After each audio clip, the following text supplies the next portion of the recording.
পশ্চিমবঙ্গে নয়, ভারতের অর্থনৈতিক অবস্থাও কিন্তু খুব খারাপ। প্রতিদিন আপনারা নিউজ পাচ্ছেন, রুপি ফ্রি ফল।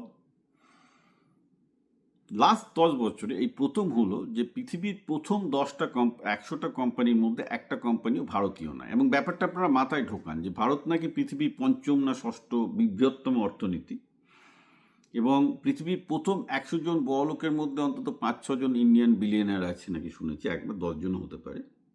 তা সত্ত্বেও পৃথিবীর 100টি বৃহত্তম কোম্পানির মধ্যে, এগুলো তো কেউ মানে সাবজেক্টিভ পারসেপশন না, এটা মার্কেট ক্যাপিটালাইজেশন, অর্থাৎ শেয়ার মার্কেটে তাদের ভ্যালু কত তার উপর ঠিক হচ্ছে, একটা ভারতীয় কোম্পানি নেই। টিসিএস পিসিএস ছিল, সব বেরিয়ে গেছে। কারণ কি? টাকার দাম পড়েছে, ইনভেস্টররা টাকা তুলে নিয়েছে, শেয়ার মার্কেটেতে এমনিতে এআইয়ের জন্য আইটি কোম্পানিগুলোর ভ্যালু ফল করেছে, তারপর রুপিস ফল করার জন্য আরও ফল করেছে, পি রেশিও অনেক কমে গেছে।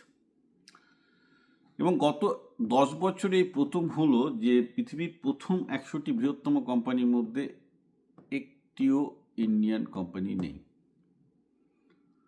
এরপর ওদের উপর বিষ পড়া, চাকরি নেই, রাইট? আগে 10 লাখ ইঞ্জিনিয়ার বেরোলে 3-4 লাখ, 30-40 হাজার ঠিকঠাক পেত, বাকি 2-3 লাখ এদিক ওদিক করে পেয়ে যেত। এবার সেটাও পাচ্ছে না। যারা ডাক্তার এমবিবিএস করে আছে, আমি আবার বললাম, তারা যতক্ষণ না পর্যন্ত পোস্ট গ্রাজুয়েট ডিগ্রি না করতে পারছে, তারা ওই 25-40 হাজার টাকার কনসাল্টিং স্যালারিতে কাজ করতে হচ্ছে হসপিটালে, রাইট? এটা ডাক্তারদের অবস্থা। একমাত্র ভালো আছে যারা ইলেকট্রিশিয়ান, মেশিন টেশিন সারায়, তাদের তাও কিছু হচ্ছে। আর বাকি যারা এমএ এমএসসি বিএড করে সরকারি চাকরি আশায় বসে আছে, বাই দ্য ওয়ে, কোনো রাজ্যেই তাদের অবস্থা ভালো না। আমি বলছি না পশ্চিমবঙ্গকে নিয়ে আপনারা চেঁচান যে পশ্চিমবঙ্গের লোকজন শিক্ষকরা চাকরি পাচ্ছে না, পাচ্ছে না, কিন্তু আমি যদি ম্যাথামেটিক্যালি ব্যাপারটাকে ভাবি, নির্দয়ভাবে ভাববো। কীভাবে ভাববো? যে ধরুন তৃণমূল পশ্চিমবঙ্গে সবকটা চাকরি দিয়েছিল, সরকারি চাকরি, এবং কোনো পশ্চিমবঙ্গের তৃণমূলের আমলে কোনো চাকরি বিক্রি হয়নি।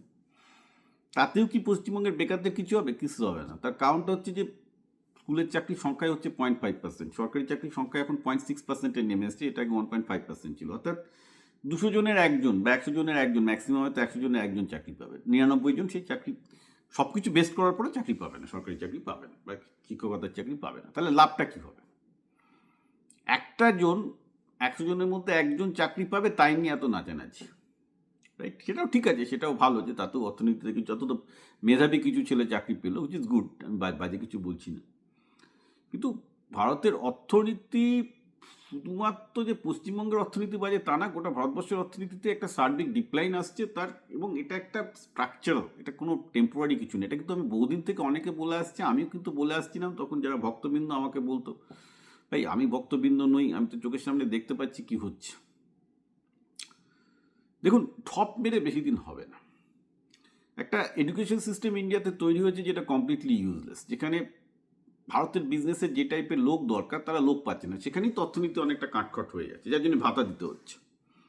ঠিক আছে, আপনি কি সেরকম লোককে একটা চাকরিতে নেবেন যে একটা জিনিস তার আপনার কাজ করতে পারছে না? এটা তো বাস্তব। অধিকাংশ লোকজন মানে এত এত নাকি বেকার আছে, অথচ একটা এমপ্লয়মেন্ট মানে কোনো লোকজন লোক হায়ার করতে ভয় পায়।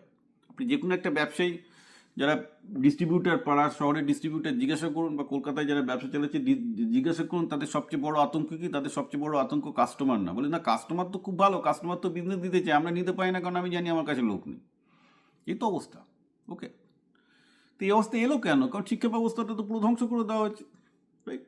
এডুকেশন সিস্টেম কি এগুলো? এইসব ইতিহাস ভূগোল অঙ্ক বাংলা যেভাবে পড়ানো হচ্ছে, এইভাবে পড়িয়ে এরা না, এরা অঙ্ক বাংলা ইতিহাস ভূগোল শিখবে না কোনো কাজ করা শিখবে।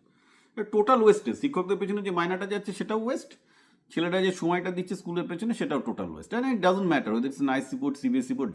সবচেয়ে মজার ব্যাপার, এটা আমি তো বলছি না, এটা নরেন্দ্র মোদী থেকে শুরু করে এটা বিজেপির একটা ম্যানিফেস্টো ছিল। বিজেপি যখন এনইপি 2020 করলো, নরেন্দ্র মোদী অনেকবার ভাষণ দিলেন যে না, এই এডুকেশন সিস্টেম চলবে না, আমাদের ওই মেকলে এডুকেশন সিস্টেম যেটা ব্রিটিশ আমল থেকে চলে এসছে চেঞ্জ করাতে হবে। আমি তো ভালো, আমি তো বরাবরই বলছি ওটা চেঞ্জ করাতে হবে, ওটা লোকাল অর্থনীতির সাথে জুড়তে হবে। বিজেপিও তাই বলছে 2020 সাল থেকে এনইপিতে। কিন্তু এই যে 5-6 বছর হয়ে গেল, কোথায় স্কুলের শিক্ষাটা এনইপি গিয়ে কোন রাজ্যে, ভারতবর্ষে কোন রাজ্যে শিক্ষাটা মানে বেসিক্যালি লোকাল বিজনেসের সাথে, লোকাল কৃষির সাথে যুক্ত হয়েছে? কোথাও হয়নি, শুধু কথাবার্তা হয়েছে। ওই একটা ভাষণ হলো, এই হলো। তো ভাষণ দিয়ে, গণতন্ত্রে ভাষণ বেশি হয়, কাজ কম হয়, that is the main problem. এবার দেখুন, আমি আবার বলছি, ভারতের লোকজন প্রচণ্ড পরিশ্রম করে, মেধাও কম নয়, সেটা তো বোঝাই যায় যখন যে ভারতীয়রা আমেরিকায় আসছে, ইউকেতে আসছে, অস্ট্রেলিয়ায় যাচ্ছে, তারা সব জায়গায় খুব ভালো একটা কেরিয়ার তৈরি করছে, প্রুভেন যে যে ভারতীয়রা ডেফিনেটলি ভালো কিছু করতে পারে। কিন্তু যতক্ষণ না পর্যন্ত পলিটিক্যাল রিফর্ম হচ্ছে দেশে কিছু হবে না। ওই যে রবীন্দ্রনাথ বলেছিলেন, অধিকাংশ লোক যেখানে 97% লোক পেছনে পড়ে আছে শিক্ষার দিক থেকে, চিন্তার দিক থেকে, অতএব তারা ভোটও দেবে সেইভাবে। এখন নরেন্দ্র মোদী যদিও সংস্কার বা এসব বেশি কিছু করতে চান, তারও হয়তো গদি নড়ে যাবে। এই তো অবস্থা। তাহলে আপনি কি করবেন? তো আমি তো পালিয়ে এসেছি, আমি তো স্বীকার করি যে আমি পালিয়েছি সেই কারণে, because I didn't see much hope. আমার মতো আজকে আমার ইনবক্স ভর্তি হয়ে থাকে, যারা আমাকে গালাগাল দেয় তারাই বলে স্যার একটা বিদেশে কিছু খুঁজে দিন, এদেশে আর থাকতে পারছি না। কিন্তু এভাবে তো চলতে পারে না, right? So so basically people have to understand যে গণতন্ত্রের এই যে সমস্যাগুলো আছে এগুলো সলভ করতে হবে। আদারওয়াইজ এই মোদি এখানে গণতন্ত্র এই করছেন ওই করছে না বলে লাভ হবে না। মেইন প্রবলেম হচ্ছে there are problem in democracy. Systematic reform দরকার, বিজনেসে রিফর্ম দরকার, আইনে রিফর্ম দরকার, সব কিছুতে রিফর্ম দরকার, যাতে ব্যবসা বাড়তে পারে, প্রোডাকশন বাড়তে পারে, যাতে ভিয়েতনামের সাথে চীনের সাথে পাল্লা দিতে পারে। কারণ ইভেন সেদিনকে পড়ছি যে বেসিক্যালি গোয়া একটা ভারতের একটা টপ ট্যুরিস্ট স্পট, গোয়াতে লোকজন খেতে পাচ্ছে না, ট্রাভেল ট্যুরিজম ডাউন। গোয়াতে তো ডবল ইঞ্জিন সরকার, গোয়াতে বিজেপি ডবল ইঞ্জিন সরকার কিছু করতে পারছে না।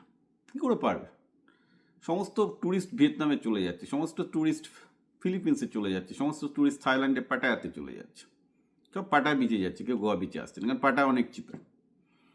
গোয়াতে নামবে, নেমে প্রথমেই ট্যাক্সি ড্রাইভারদের অত্যাচার, ভুলভাল প্রাইসিং সহ্য করতে হবে। পাটায়াতে সেসব কিছু নেই। অর্থাৎ ডবল ইঞ্জিন সরকারও কিন্তু ট্যাক্সি ড্রাইভারদের অত্যাচার কমাতে পারেনি গোয়া থেকে। Okay, this is the fact, real life fact, গণতন্ত্রের ফ্যাক্ট। আপনি করবেনটা কি?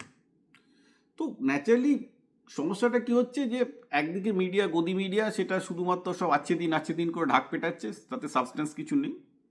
অন্যদিকে যারা বিজেপি বিরোধী, মোদি বিরোধী, সস্তার মোদির এগেনস্টে মিম তৈরি করছে, মোদির সাথে রসালোক গল্প তৈরি করছে, এসব ভুলভাল সব বিরোধিতা চলছে গণতন্ত্র।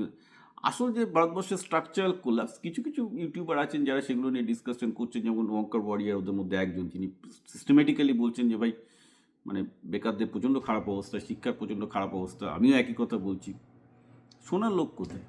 সব তো আছে দিন, সরকার চাকরি দেবে, সরকার ভাতা দেবে, সব ওপর ভেসে বেড়াচ্ছে, কেউ তো ভেতরে ঢুকতে চাইছে না।